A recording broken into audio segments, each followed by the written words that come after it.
Na naman pong magandang araw po sa inyong lahat at sa atin pong mga kaibigan sa iba't ibang bansa. Isa pong magandang gabi o magandang hapon po sa inyong lahat.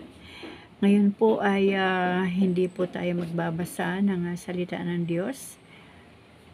Kapag hindi na po masyadong maingay ang paligid ay itutuloy po natin yan baka mamayang hapon na ang mga tao po ay hindi na paraot pa rito. Ano po? Kasi ayoko rin po kayong madistract habang nakikinig ng ating binabasa na salita ng ating Panginoon. Magkwentuhan po muna tayo mga kapatid. Kamusta po kayo? Kamusta po kayo mga kaibigan? Kamusta po ang ating mga buhay-buhay? Kamusta po ang ating mga espiritual na pamumuhay? Kamusta po ang ating mga panalangin? Kamusta po ang ating quiet time?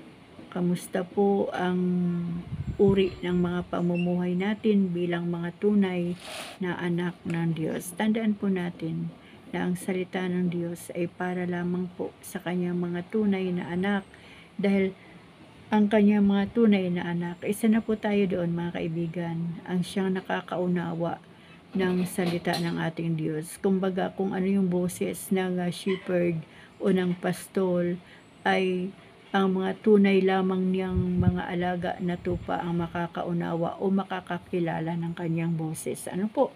So, ganun po ang buhay espiritual ng mga anak ng Diyos. Kailangang alam po natin ang boses ng ating Panginoon at ngayon nga po ay talagang napakadami pong mga pagsubok na dumadaan sa buhay.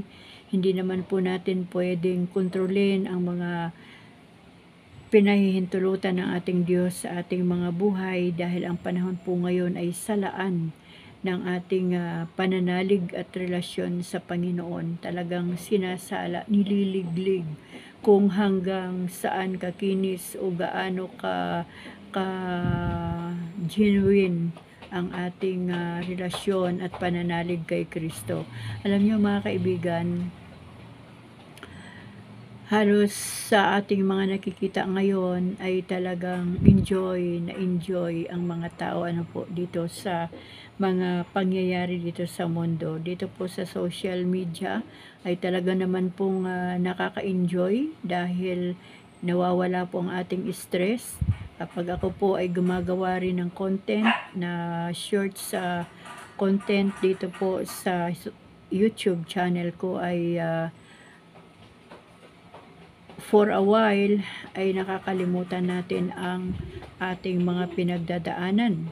Nakakalimutan ko na ako ay may breast cancer. Nakakalimutan ko na nasa matinding sitwasyon ng pagsubok ang aming financial, at nakakalimutan ko ang mga kalungkutan. Kumbaga pansamantala na nakakalimutan natin. And then after po ng content ay the reality ay nandyan pa rin yung mga for a while na natatakasan nating sitwasyon. Ano po? Kaya ang tanong ngayon, kapag tayo ba ay nasa sitwasyon ng kawalan, kahirapan, sakit karamdaman, o kaguluhan ng mga sitwasyon, kamusta po ang ating pagpupuri sa Panginoon? Ayan po. Sabi ko nga po hindi po natin kayang purihin ang Diyos ng ating mga bibig lang o ng ating mga awit dahil sa ulado natin yung mga awitin sa Panginoon. Hindi rin po tayo makakapanalangin ng totoo sa harapan ng Diyos kung wala pong mangyayaring tunay na repentance. Ano po? Ang buhay po natin ito, kahit po tayo ay dumadaan sa mga pagsubok, sa mga matitinding sitwasyon ng buhay, nawa po ay manatili pa rin yung ating pagpapakumbaba sa Diyos, at lagi nating aminin na kung wala ang Panginoon na siyang gumagawa ng mga dakilang bagay at mga dakilang himala sa ating mga buhay, ay hindi po natin kayang harapin ang mga sitwasyon, at hindi rin po natin kayang manalangin ng totoo sa harapan ng ating Diyos. Kaya sa akin pong sariling experience bilang isang anak ng Diyos. Kapag hindi ko po gagawin yung tunay na pagpapakumbaba sa Panginoon at hindi ko hahanapin ang Diyos para ako'y pakinggan, hindi ko po kayang dumulog sa harapan ng Panginoon. Kaya ako po ay isa rin sa talagang nagsusumamo sa Diyos na ako'y patawarin sa aking mga kasalanan, sa aking mga pagkukulang, sa aking mga kamalian, sa aking mga kahinaan.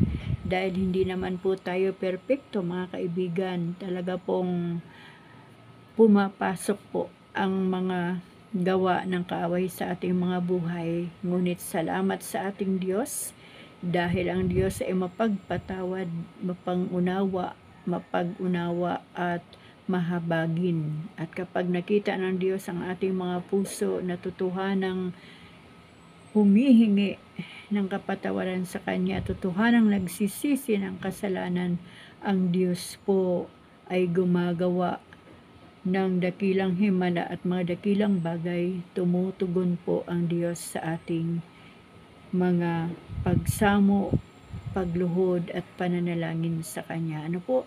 Kaya ang akin pong panglaban sa sitwasyon na hindi po talaga madali kung aking titignan bilang tao ay wala pong iba kundi ang panalangin at ang salita ng ating Panginoon. Yung kanyang mga pangako dito po sa loob ng Biblia ay talaga pong kapag ibinigay ng Diyos sa atin ang kanyang mga pangako ay talaga pong magagamot po ang lahat ng ating kalungkutan, gagaan po ang ating mga kabigatan at mapapawi po ang mga alalahanin sa ating isipan. Hindi po mararamdaman yung mga kirot ng mga sakit karamdaman sa ating katawan. Bakit? Kasi napapalitan po ng joy, ng kagalakan ang ating puso at kapayapaan ang ating isipan. So, ibig sabihin mga kapatid, mga kaibigan, ang panahon pong ito ay panahon po talaga ng ligligan, panahon ng pagsala ng Diyos kung sino talaga ang kanyang mga anak. Kaya nga po kapag nababasa po natin sa Biblia yung kung sino ang magtitiis hanggang wakas ay siyang maliligtas. At kapag nabasa rin natin na kakaunti lang ang maliligtas, ngayon ko po nauunawaan yung sinasabing kaunti. Dahil kung tayo po ay hindi mangangailangan ng habag ng Diyos, hindi po talaga natin kayang mabuhay ng tama sa harapan ng Panginoon. Ang mundong ito, ang social media, ang paligid ng mundong ito, sinabi rin ng Panginoon na ito ay kubkub o balot ng kapangyarihan ni Satanas. Kaya ang mundo pong ito ay si Satanas po ang nagahari at ang kaharian naman ng Diyos ay nasa kalangitan. Ano po, hindi po pwedeng magsama ang liwanag at dilim. Sa panahon po natin ngayon na hindi pa dumarating ang ating Panginoong Hesus muli, tayo po ay narito sa bingit ng kapahamakan. Kapag tayo po ay mga anak ng Diyos na hindi po natin titignan o susuriing mabuti ang ating iniisip, ginagawa, sinasabi, pinakikisamahan at ginagalawan nating mundo, ay tiyak po mapapahamak tayo. Ngunit gaya po ng sinabi ko kanina, kapag narinig natin ang boses ng Diyos at sinabi sa atin na, uy, huwag kang pumasok dyan, huwag mong gawin yan, ihinto mo ang isipan na yan dahil hindi tama, huwag mong bibigkasin ang salitang yan dahil mali. Alam niyo po,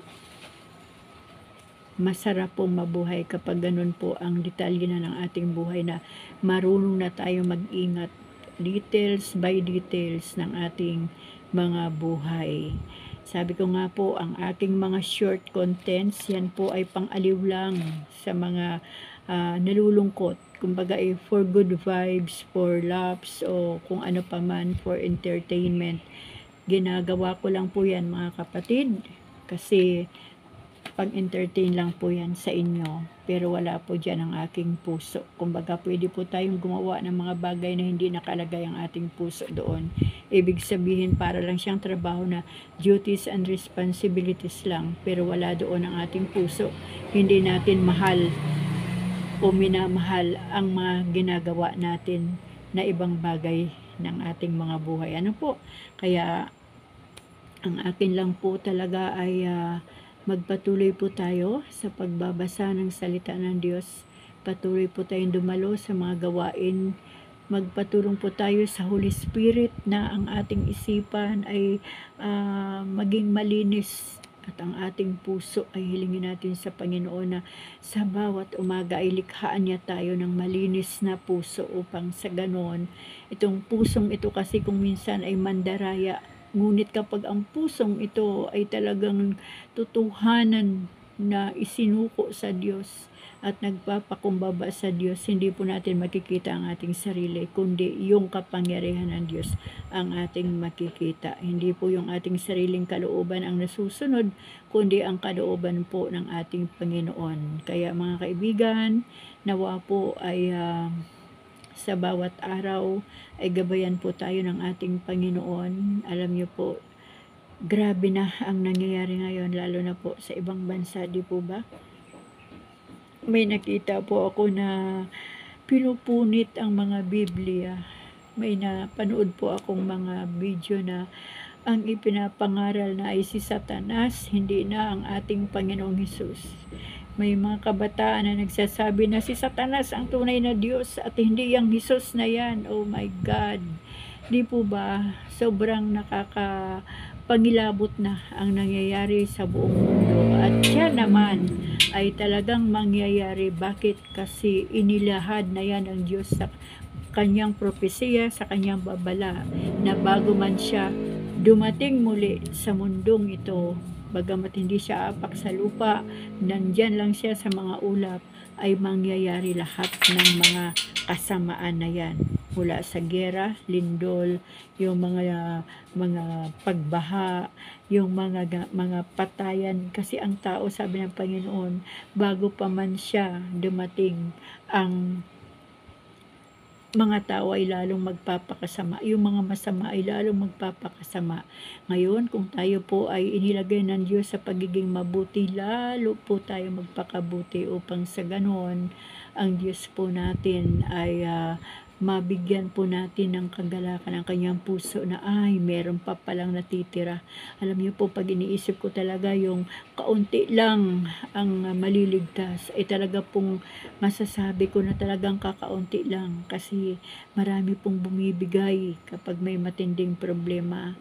Marami pong bumibigay kapag meron pong mga sakit gaya po ng mga kanser o kung ano pa mga klaseng sakit. Marami pong bumibigay kapag nasisira ang relasyon ng pamilya. Ano po, tandaan po natin lahat mga kaibigan. Sinabi rin ng Panginoon na lahat ng nangyayari sa ating mga buhay ay kanyang kapahintulutan. Ibig sabihin, nililiglig tayo ng Diyos. Nililiglig niya ang ating pananalig sa Kanya, ang ating pananampalataya sa Kanya. Kaya maunawaan po nawa natin ang mga bagay na ating nararanasan. Minsan naman, may mga consequences din naman na kapag may nagagawa tayong mali o pagkakasala, ay meron din naman talagang pagbabayaran, ano po. Pero hindi po kagaya nung pagliliglig ng Panginoon. May mga karma-karma lang na sinasabi, pero yung liglig na sinasabi, yung pagsala ng Diyos sa ating pananampalataya ay kakaiba po yun.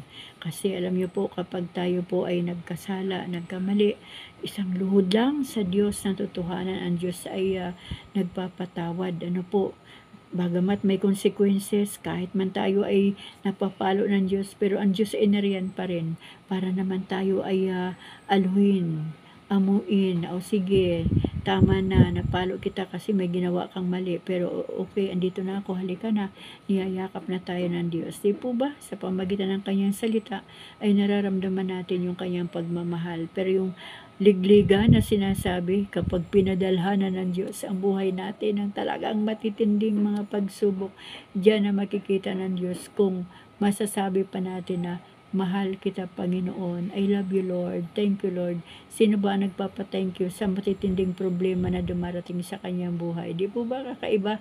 Alam niyo po, magpakatotoo po tayo bilang mga anak ng Diyos. Kapag masakit, sabihin natin aray.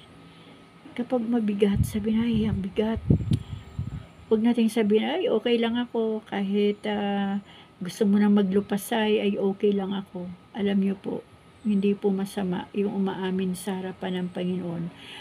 Huwag lang po nating dalhin sa social media yung ating mga problema. Alam niyo po kung bakit pagpipiestahan lang po yan at hindi po yan makakatulong sa ating mga dalahin o pasanin. Lahat po ng ating mga kabigatan, mga problema at suliranin sa Diyos po natin dalhin upang magkaroon po ng solusyon. Ano po? Kasi alam niyo po kapag sa social media natin ilagay, hindi po lahat ng mga comments dyan ay tama, totoo. Kundi meron pang gagatong dyan, meron pang mali na opinion dyan, meron pang huhusga, at rumble-rumble na po yan. Lalong magugulo ang ating isipan kapag sa social media natin dinala ang ating mga suliranin sa buhay. Pero kapag sa Panginoon po natin dinala ang ating mga suliranin, tiyak po 100%, 101%, may tamang solusyon po na ibibigay ang ating Panginoon. At kahit man po sa gitna ng pagsubok, ay kailangan po natin magpasalamat sa Diyos, magpuri sa Diyos. Purihin po natin ang Panginoon. Kahit man po yung hindi po awit na paulit-ulit din nating naririnig sa mga YouTube, sa church, yung mga awit. Yung awit po mula sa puso. Pwede po nating awitan ang ating Diyos. Oh Lord, salamat. Pwede po nating bigkasin yung mga magagandang bagay na ginawa ng Diyos sa atin. Lord, salamat sa kabutihan mo. Salamat kasi nagising na naman po kami ngayong umaga. Salamat kasi may pagkain na naman po kami sa buong maghapong ito. Salamat dahil humihinga pa kami. Alam niyo po, ang dami-dami nating ipagpasalamat. Salamat sa hangin. Salamat sa tubig. Salamat sa mga langgam na kumagat sa aking paa. Ibig sabihin hindi pa namamanhid ang aking mga paa at naramdaman ko pa yung sakit ng kagat ng langgam. Ano po, minsan akala natin may mga bagay na dumarating sa buhay natin na grabe naman, ba't naman ganito? Pero may magandang bagay po yun na pinapahiwatig ang Diyos sa buhay natin. Kaya sabi ko nga kanina, tingnan nating mabuti, suriin nating mabuti yung nangyayari sa ating buhay at doon natin ma-appreciate yung kaya pala nangyari kasi mayroong sinasabi ang Diyos, mayroong mensahe ang Diyos sa bagay na nangyaring iyon. Huwag po nating sisihin agad ang Diyos, huwag po nating sisihin agad ang sino-sino kasi kung hindi sa taong yan, kung hindi ka kasi, no, di po ba pag sa pamilya, ikaw kasi yung nagsimula, kaya nagkagulo ang pamilya. Kumbaga, huwag po nating sisihin ang kung sino pa man. Kapag mayroong pong gulo, manahimik lang po tayo at titignan lang po natin muna yung mga nagkakagulo at kapag humupa na ang gulo, ay tsaka po tayo magsalita na may kalakip na wisdom mula sa Panginoon na pananalita. Kasi ang salita po talaga parang ano po yan parang apoy o parang matalas na itak na sumusugat ng puso kapag hindi tama.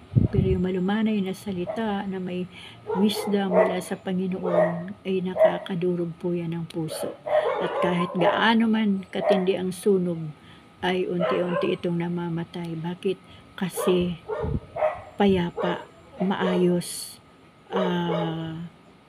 maganda yung salita na napakinggan ng isang taong nagagalit o isang taong punong-puno ng problema. Kapag may lumapit po sa atin na may mga suliranin, huwag po natin sabihin, kasi ikaw kasi masyado ka kasing kaya yung pamilya mo ganyan. Kumbaga, huwag po nating dagdagan pa yung bigatin o kabigatan na nararamdaman ng ating mga kaibigan o mga kapitbahay, kapatiran man, kundi kapag may gusto siyang sabihin ay pakinggan lang natin, kasi may mga tao na kapag may problema ay gusto lang mag open up, gusto lang niyang sabihin, ikwento, kasi kapag naikwento na pong lahat yan ay magagaanan na po siya. Ngayon tayo naman pong nakikinig ay maging clever din po tayo, pwede po tayo makinig, pero wag po nating hayaan na makapasok din sa buhay natin yung inilabas na mga problema. Kaya nga po bawat sitwasyon na bago tayo po mag-counsel o humarap sa mga problema ng iba ay nagpipray po tayo at nagpapabalo tayo ng banal na dugo ng Panginoong Hesus, kasi may espiritu po yan. So naalala ko po nung araw may nagkwento sa akin, alam mo, sis, ganito, ganyan. Alam niyo po, nung mga panahon na yun, matagal na po yun, pagdating ko rin sabi, ayan, kagaya ka rin kasi nung anak ng isang kapatiran. Ayan, wala kang, siyempre, hindi naman alam ng mga anak ko yun, kung ano ba yung narinig ko doon sa kapatiran, di po ba? Kaya nagkakaroon po ng simula ng kaguluhan sa loob ng pamamahay, kasi nasalinan ka ng espiritu nung tao na nagbahagi sa iyo ng kanyang problema. Ano po? Kaya hindi po madaling mag-counsel, hindi rin po madaling makinig, pero mabisa po yun, yung manalangin ka muna bago pakinggan ang problema ng iba, para hindi sumalin sa iyo yung espiritu ng galit, ng hinanakit, ng tampupuot na daladala niya sa kanyang puso. Kaya mga kaibigan, nawa po ay nasa mabuting sitwasyon lang po tayo ng ating pamumuhay Kristiyano. Sabi ko nga po kanina, ang mundong ito ay punong-puno ng pang-aliw. Andyan po si TikTok, andyan po si YouTube, andyan po si Facebook, andyan po si Instagram, ano pa ba ang mga meron? Andyan po si Messenger, ang dami po, di ba? Ang dami yung pang-aliw, kasi ang mga tao ngayon kahit nasa loob lang ng bahay ay hindi na kailangan pumunta ng mall, hindi na kailangan mag-window shopping, kasi ultimong sa social media pa lang ay naaaliw na ang mga tao. Ako naman po ay meron akong TikTok, meron po akong Facebook, may page pa ako, meron po akong YouTube channel. Ito nga po ang ginagamit natin, Sarili Mix Stories, pero talagang isinisingit ko po sa mga account ko ang salita ng Diyos, kasi kung puro na lang po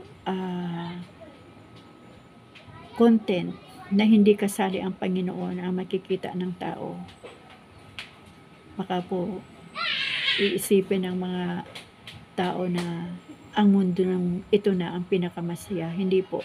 Ang tunay na pinakamasaya na lugar ay wala pong iba kundi sa kaharian ng ating Panginoon. At bago man po tayo makarating sa kaharian ng Panginoon, ay kailangan pong mamatay ang katawang lupa, upang sa ganon mapalitan ng Panginoon ng katawang makalangit na hindi na mamamatay uli, kapag ang buhay natin ay ligtas at totohanang kumikilala kay Kristo, tamang relasyon kay Kristo, tamang namumuhay sa harapan ni Kristo, na gamit ang salita ni Kristo. Hindi naman po mahirap gawin yan, mga kaibigan. Mas mainam po ang magpakabuti sa harapan ng Diyos, na gamit ang ating pananampalataya sa Kanya, ang ating relasyon sa Kanya, upang sa ganon ang salita ng Diyos ay kikilos sa ating buhay at makikita ito sa ating pamumuhay. At talaga pong nagre-reflect po yan sa uri ng ating pamumuhay, sa uri ng ating pananalita, sa uri po ng ating kaisipan, at kahit man sa ating mga hakbang o sa ating pakikisama sa ating kapwa-tao. Ako po'y dumaan na sa mga sitwasyon ng mali, makasalanan, marumi, lahat na.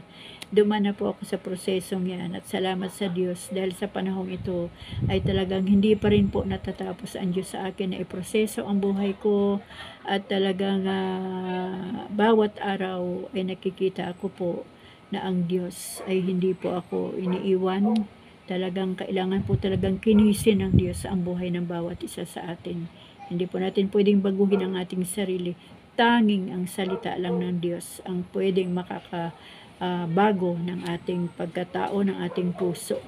Lahat-lahat. Salita lamang po ng Panginoon ang ating kailangan. Kaya mga kaibigan, mga kapatid, nawa po ay may nakuha po kayo sa aking sharing sa oras na ito.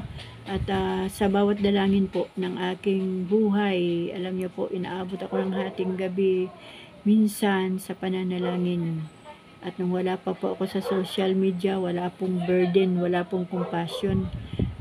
Kailangan ko palang ipag-pray ang lahat ng aking mga subscribers, followers, silent listeners, silent viewers, at sa makaka-view pa ng Word of God na nandito po sa aking channel. Ay talagang salamat sa Diyos, kasi yung compassion po, yung burden, iba po yun di po ba?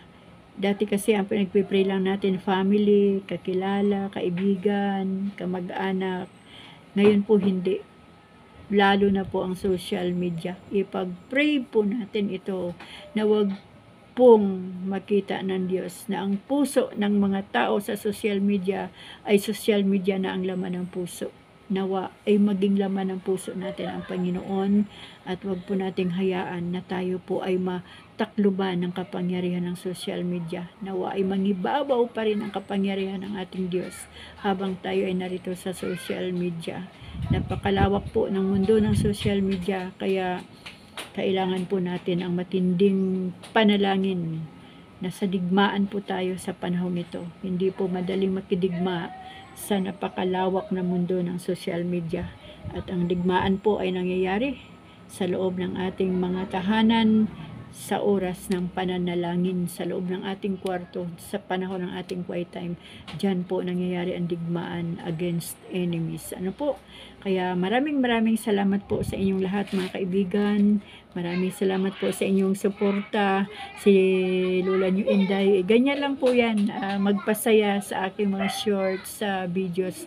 Pero seryoso po ang inyong Lola Inday pagdating po sa Panginoon, pagdating sa salita ng Diyos. Kaya mga kaibigan, patuloy po tayong manalangin, patuloy po tayong magbasa ng salita ng Diyos, at patuloy po tayong manalig, patuloy tayong magpabago sa ating Panginoon, at ibigay natin lahat ang kabigatan na hindi natin kaya sa ating Panginoon, upang sa ganon magaanan po tayo. Kaya muli, dito ko po tatapusin ang aking video. Salamat po sa inyong pakikinig, at shout out po talaga sa inyong lahat. Yung aking Maricoy dito sa YouTube channel. Kaya Maricoy Aurea Pasio, maraming salamat sa iyo. Yung aking kasangkay dito, lahat po na nagko-comments, maraming salamat po sa inyong lahat. Lahat po na nagla-likes, lahat po na nag-share. Panginoon, sinasabi ko, Lord, salamat sa mga taong yon. Sabi ko sa aking panalangin, at naisishare nila ang aking video. Maraming salamat po sa inyong lahat, at pagpalain po kayong lahat ng ating Diyos. Ganon din ang inyong mga mahal sa buhay. Paalam po muna, at bukas po uli, loobin ng Diyos, magkita po tayo uli dito sa aking channel. Bye!